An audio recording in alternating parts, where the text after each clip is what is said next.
सभी को नमस्कार। आज का जो वीडियो है, काफी दिनों से एक डिमांड थी कि सर प्रयोगशाला सहायक जो लैब असिस्टेंट की भर्ती आई है उसको लेकर थोड़ा सा गाइड कर दें। तो वीडियो तो आप लोगों ने रणनीतियां खूब देख ली होंगी और आप लोगों ने अपने दिमाग में बना भी रखा होगा कि मुझे इस प्रकार से करना है। मैं बहुत संक्षिप्त चर्चा के साथ आपको बता दूं कि पहली चीज तो कोई भर्ती छोटी नहीं होती है। कई बच्चों के दिमाग में होता है कि लैब असिस्टेंट की क्या ही करें। मुझे लगता है कि यदि आपको बहुत बड़ा करना है तो आपका पहला स्टेप सरकारी नौकरी पे पहुंच जाता है, चाहे वो छोटी हो चाहे बड़ी हो। तो आपका बड़े वाला स्टेप 100% सच हो जाता है। ये इस आरएस का जो पिछली भर्ती का रिजल्ट था उसमें जो टॉपर थे अपने, वो खुद एक लैब असिस्टेंट थे और उन्होंने इस बात को साबित किया है कि एक ऐसी वैकेंसी है जहां आपको टाइम बहुत मिल जाता है, एजुकेशन से आप जुड़े रहते हैं और आपके जो बड़े सपने हैं उनको बड़े आराम से पूरे कर सकते हो। तो सबसे पहली चीज तो दिमाग में ये निकाल देना है कि मैं केवल ग्रेड सेकंड ही दूं, केवल ग्रेड फर्स्ट ही दूं, मैं लैब असिस्टेंट क्यों दूं। आप कोई भी एक नौकरी पकड़ लेते हैं तो उसके बाद का रास्ता बड़ा आसान हो जाता है। नंबर 2, सर प्रयोगशाला सहायक का 10 मई को शायद एग्जाम है, तो इन 3 महीनों के अंतर्गत अपन क्या बेहतरीन तरीके से कर सकते हैं। यदि ऑलरेडी आप कंपटीशन से जुड़े हुए हो तो आपने बहुत सारी चीजें ऐसी होती हैं जो आप पढ़ चुके होते हैं, आपके लिए नया बहुत कम होता है। अब जैसे मान लीजिए कि साइंस में अच्छी पोस्टें आई हैं प्रयोगशाला सहायक की, ज्योग्राफी में 117 के आसपास हैं जो कॉलेज एजुकेशन में स्पेशली, लेकिन पोस्टें कम नहीं होती। मैंने कहा कई बार पोस्टों की संख्या देखकर अपन लोग कहते हैं यार इतनी सी पोस्टों में तो बहुत सारी संख्या है, वो सब कर लेगी। अरे वो सब कर लेंगे, ये सभी सोचते हैं कि यार वो कर लेंगे, अपन क्यों ही करें। और इस चक्कर में बहुत कम लोग जो है वो तैयारी कर पाते हैं और वो सेलेक्ट हो जाते हैं। तो जिस चीज को आप ले रहे हो बहुत सीरियसली लीजिए और ये एक वैकेंसी की तैयारी आपकी 2 से 3 वैकेंसियों की तैयारी को बड़ा मजबूत आधार बना देती है, क्योंकि यही चीजें आगे जाके सीटी में आती हैं, यही चीजें जाके आरएस प्री में आती हैं, मेंस में आती हैं। मतलब सबका बैकग्राउंड ये यूआरओ में चीजें जुड़ जाती हैं। तो कुल मिला के आपको फायदा ये होता है कि इसको ढंग से करते हैं तो 2 से 3 वैकेंसियों की तैयारी ऑटोमेटिक हो जाती है। अब बात करते हैं प्रयोगशाला सहायक का एग्जाम पैटर्न क्या है। यदि मैं बात करूं प्रयोगशाला एग्जाम पैटर्न का, जैसे साइंस की अपन बात करें कि साइंस के अकॉर्डिंग जो है वो क्या है, ठीक है ना। तो प्रयोगशाला जो सहायक है लैब असिस्टेंट की जो आपकी वैकेंसी है, मैं अच्छी वैकेंसी मानता हूं क्योंकि इसमें टाइम बहुत मिलता है आगे के लिए, तो बढ़िया वैकेंसी है।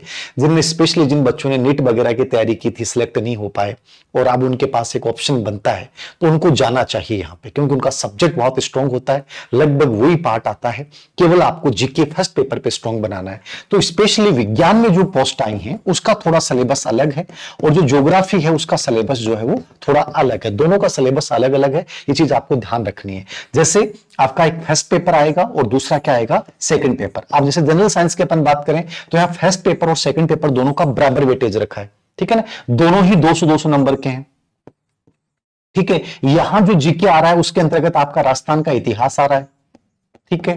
कला संस्कृति आ रही है आपकी, बड़ा पार्ट है इसका, ठीक है। ज्योग्राफी का एक बड़ा पार्ट है। तीसरा आपका वर्ल्ड राजस्थान का करंट है, राजस्थान समसामयिकी है। और चौथा पार्ट है विश्व और भारत का जीके, दोनों का डाला है। अब इसमें टॉपिक नहीं डाले इन्होंने। और चौथा है शिक्षा मनोविज्ञान।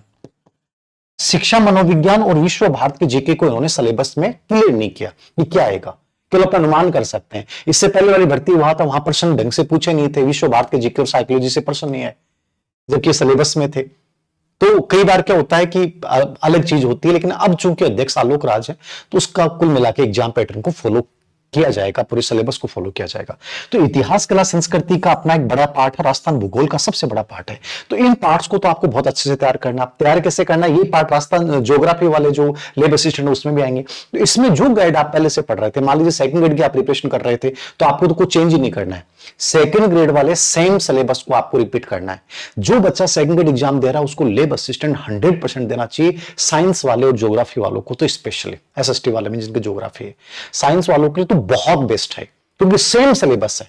साइकोलॉजी शिक्षा मनोविज्ञान वही पढ़ना है, वर्ल्ड भारत का ज्ञान जीके आपके ऑलरेडी है, ठीक है। और ये राजस्थान वाला है, तो इसमें जो भी गाइड पढ़ रहे हो आप, गाइड अलग से बताने की जरूरत नहीं है। आपके पास मान लो लक्ष्य हो, पेनोरमा हो, ठीक है, या कोई भी गाइड हो, जो भी गाइड आपके पास है उसी को आप पढ़ते रहिए। यद्यपि इसमें राजस्थान बोर्ड की जो बुक्स हैं उनको बेस बनाइए, जैसे कि कोई भी राजस्थान बोर्ड की बुक्स या उनका कोई सार हो। जैसे कि हमने अवनी से एक संजीवनी बुक निकाली थी, उसमें ये राजस्थान इतिहास कला संस्कृति का पूरा सार है, जितने भी क्वेश्चंस बनते हैं एक एक लाइन से वो पूरा का पूरा संजीवनी में डाला गया है। तो ऐसी कोई बुकलेट आपको अच्छी मिलती है, चाहे संजीवनी हो या कोई दूसरी बुकलेट हो, ऐसी जरूर एक बार बेस बना लीजिए। और उसके बाद जो भी आप गाइड पढ़ रहे हैं या अच्छी किताब तो आपसे पढ़ी नहीं जाएगी, क्योंकि 3 महीने तो ऑलरेडी जो पढ़ रहे हैं वही पढ़िए, ये जरूर निकाल लेना आप ऑब्जेक्टिव बुक ऐसी, ठीक है।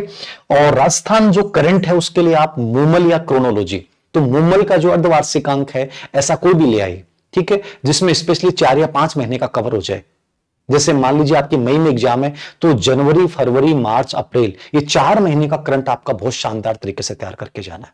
तो इसका स्पेशली मूमल का वार्षिकांक या क्रोनोलॉजी का वार्षिकांक आप जरूर पढ़ लें, क्योंकि राजस्थान का करंट है तो सिर्फ वही चीजें पढ़ के जाएं, लेकिन अच्छे से तैयार करें, क्योंकि अच्छे प्रश्न आएंगे इसमें। 10 से 15% करंट के रहेंगे, ठीक है। मान लीजिए इतिहास क्लास संस्कृति के 20% आते हैं, राजस्थान भूगोल के 20% आते हैं, 40, ठीक है, 15 के आसपास राजस्थान करंट या 20% 60, विश्व भारत के आ जाते हैं 20% 80, और 20% मान लीजिए साइकोलॉजी के आ जाते हैं। यदि सिलेबस को अपन डिवाइड करें तो नियम से तो ये आना चाहिए। अब इसमें क्या करना है, राजस्थान करंट के लिए मैंने बता दिया, क्रोनोलॉजी पढ़ लीजिए। विश्व भारत के जीके के इन्होंने टॉपिक नहीं दिए, लेकिन आप मान के चलिए उसमें टॉपिक क्या होंगे, तो ज्योग्राफी जरूर आएगी। ज्योग्राफी कॉमन टॉपिक होते हैं, जैसे पर्वत, नदियां, महासागर, नॉर्मल चीज, वन पर्यावरण संबंधी चीजें, जनसंख्या संबंधी, प्लस पॉलिटी संबंधी या कोई इकोनॉमिक संबंधी पर्सन, ये नॉर्मली इसमें पूछा जाता है। तो इसके स्पेशली ग्रेड सेकंड में जो सिलेबस है, मैं मानता हूं कि वो लगभग वही चीजें होंगी। तो इसका आप थोड़ा सा मोटे मोटे आंकड़े जरूर देख लें, स्पेशली इंडिया और वर्ल्ड ज्योग्राफी और पॉलिटी संबंधी आंकड़े आप जरूर देख लें। थोड़ा सा करंट के जो भी इंडिया वर्ल्ड के इंपॉर्टेंट चर्चित चीजें वो जरूर देख लें।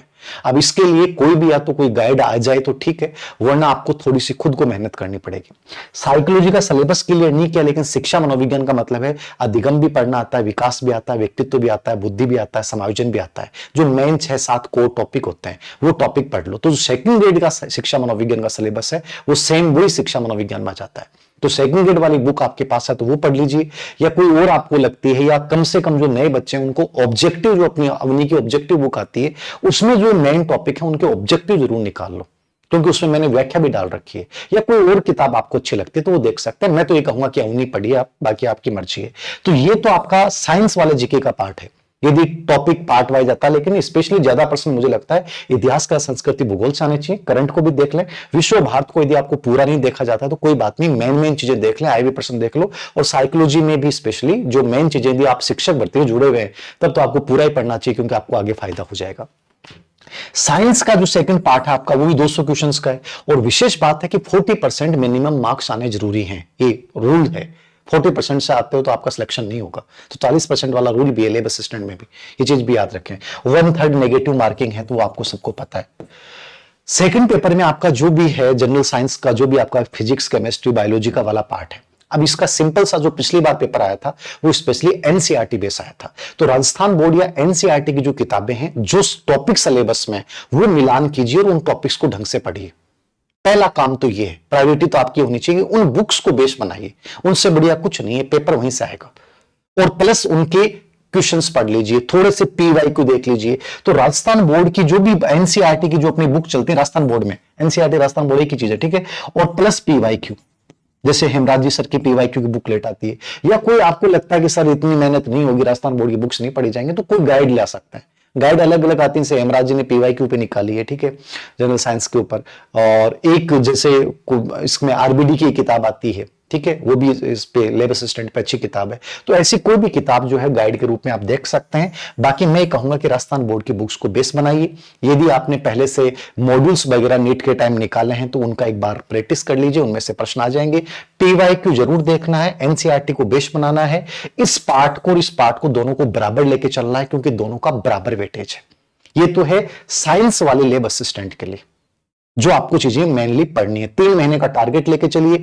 आपको लगता है कि सर प्रैक्टिस करनी है, पहली बार दे रहे हो तो थोड़ी सी प्रैक्टिस कर लीजिए, टेस्ट सीरीज ज्वाइन कर लीजिए, कोई भी ज्वाइन कर लीजिए। जैसे हमने भी सब्जेक्ट की और जीके दोनों की टेस्ट सीरीज जारी की है भी अवनी एजुकेशन ऐप के ऊपर, तो दोनों भी जारी किए। आपको अच्छे लगे तो देख लीजिए, क्योंकि दोनों से सभी साइंस के टीचर चला रहे हैं जो ऑलरेडी कॉलेज एजुकेशन में प्रोफेसर हैं, ठीक है। या मान लीजिए आपको लगता है कि कोई मुझे ऑफलाइन मिल रही है तो ऑफलाइन कर लीजिए, जो भी आपको बेटर लगता है।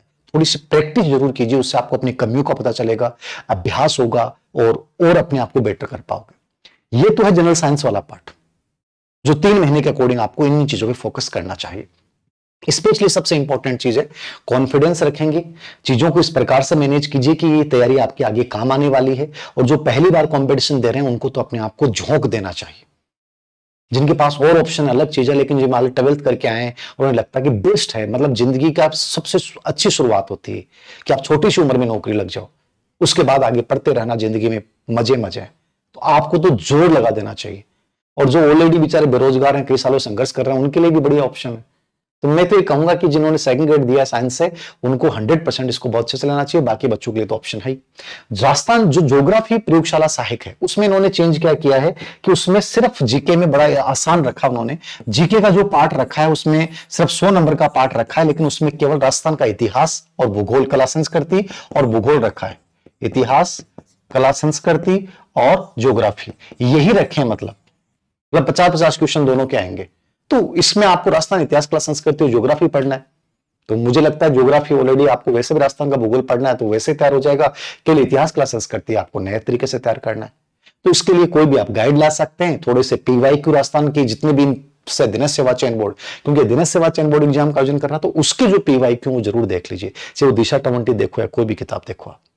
नंबर 2, ज्योग्राफी के लिए आपको क्या करें, तो ज्योग्राफी के लिए वही चीज है, आपके 200 नंबर का पेपर है, ठीक है, 100 नंबर का वो है, तो इसका बड़ा रोल है ज्योग्राफी का।